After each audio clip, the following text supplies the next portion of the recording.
Okay, hi again. Right, for the last of the current sort of session of lead playing videos, what we're going to do is take the techniques from the last video, which were hammer on, pull off, slide, a vibrato, and a bend, and put all this stuff over a backing track. You see how it all fits together when you start to build solos up. So this would be improvised, and obviously you can go on and learn other people's solos, which is really useful. And it's a great way of getting new ideas, because every guitarist approaches things differently. But in this, we're just going to use some simple techniques over a backing track. So some things need to point out. We're using pentatonic minor again. 5/8, 5/7, 5/7, 5/7, 5/8, 5/8. Back down through it. Now, what happens is the notes in this scale are also in some of the chords as the chords pass by. In this case, it's going to be A minor, D minor 7, G, E minor, with a change in the middle a couple of times. Comes up to an F major 7, an E minor, and a G. So in those chords, at some point, most of the notes that we're playing are there, and this is what soloing's all about: matching notes in scales to notes and chords. That's how it all fits together, even in its most complicated form. But we're just running through a fretted scale first, probably one of the first ones you'd learn. Most people would learn and try a few things out. So we'll just put the backing track on, and we'll try it over the track. So there's the track playing now. So we've got the track in the background. What we're going to do is just play the scale first.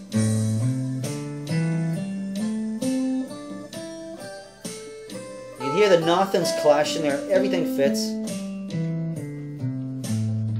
So chords are passing by. I'm going to put in a hammer on now. Pull off. Maybe a bit of slide. These are the ones that are all on the tab. Bit of vibrato. I'm going to put in a bend now. So bends are really great for getting feeling, because you can control it all. Chords have changed there. Still doing the same techniques. What was a hammer on, pull off, slide, vibrato, and a bend. Now if I combine some of this together, it starts to sound like a solo. So we've got a hammer on. So bit of vibrato, bend, vibrato, single note, hammer on, pull off. Now I'm going to move around through the scale. Some of this isn't on the tab, but feel free to experiment. You can do this on any of the strings. Just mixing the scale up.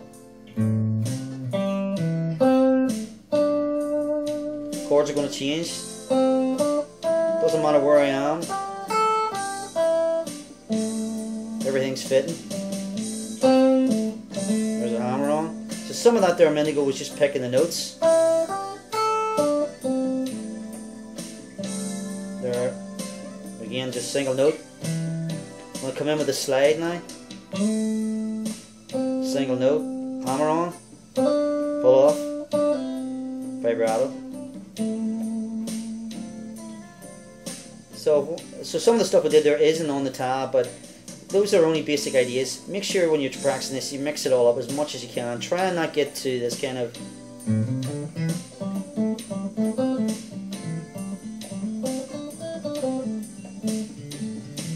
try and make it sound like something by giving it a bit of feeling. Here's a bend. String 3, fret 7. Hammer on again, fret 5 to 7 on the D string. Pull off, same two notes. Chords are still changing there. Pick a note on the 5 on the G. And then a bit of vibrato to end.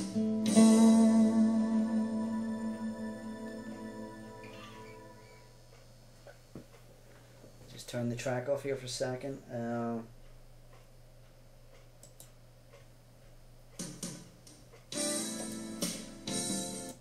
So sorry about that.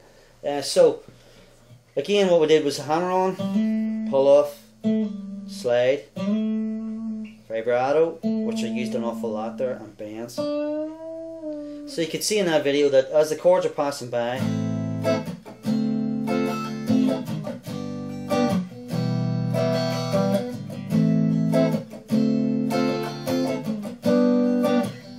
them when they changed, which was an F chord, an E minor, into a G and back in again. A lot of the notes we're playing in that pentatonic scale are contained inside those chords. Doesn't matter where those chords are played on a fretboard, the notes that make up the chords are always the same. This kind of thing. So, what I can basically say is have a good try at that. Run through the scale, over the track. All this stuff is free to download underneath. You'll notice the links underneath the video. So you should have your tab for the scale in what's called Guitar Pro tab, which is a software called Guitar Pro. If you haven't got that, don't worry. The backing tracks there, you've also got a PDF of the pentatonic scale and the simple riffs, and a Word document as well. So download all that, have a good look at it, get used to the techniques. If you need to, go back through the techniques video on how to do these and practice it, and hopefully in no time at all you'll be soloing. So I hope you've enjoyed this set of lead playing videos. Hopefully we'll be doing more soon.